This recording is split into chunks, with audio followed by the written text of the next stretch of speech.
Nasty nits? Well, naturally, Alan's been finding out. What does she mean, naturally we sent Alan? Here's one I found earlier on, by the way.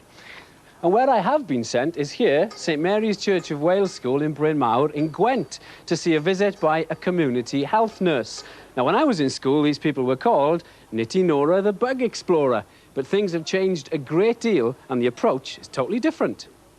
Since 1984, the nit nurse has stopped looking through school children's hair, and now it's up to parents to do just that.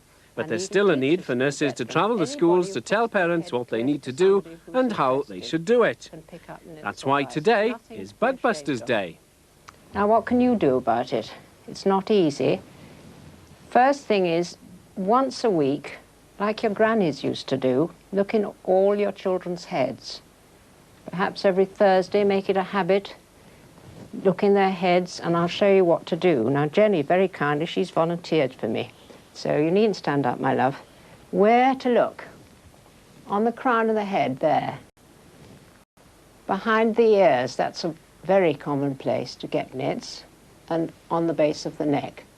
But look all over the head, not just in those There are head lice, there are nits. Is there a difference? No, they're not the same. The louse is the animal part, and the nits are the egg part. The nits are usually a lot easier to see than the louse because the nits don't move. They attach themselves to your hair follicles and stay put. What harm do they do then? They don't actually do any harm at all. They're not dangerous in any way. They don't burrow into your scalp and go into your brain or anything dreadful like that. But they're a profound nuisance, and if they're not treated, they also spread from one person to the other. So they need to be stamped on, so to speak. How do they spread from one person to another? They don't jump and they don't fly. They actually walk.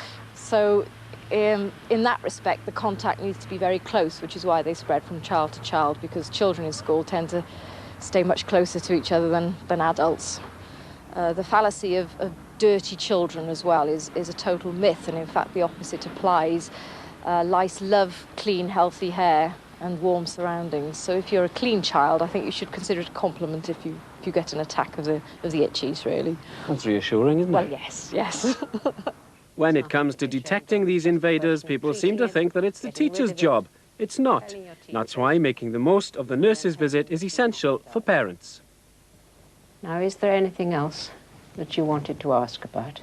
We bought a repellent. After our children got treated, we bought a repellent. Do they work? Well, I would very much speak against that. First of all, I would never treat your children. I understand the anxiety behind it, but I would never treat the hair of children who hadn't got an infestation of lice or nits, because after all, you're using a strong insecticide, and you don't want to put that on your children's head unnecessarily.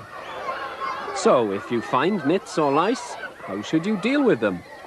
The thing is to go to your chemist or your GP and get a lotion. Put it well over all their head and then leave it. They must dry their hair naturally. And then the next morning, wash their hair with shampoo. You've killed the nits and lice, they can go back into school. If you want any information about that item on head lice, then remember, give us a ring and we'll send you a free information pack. And what's the number?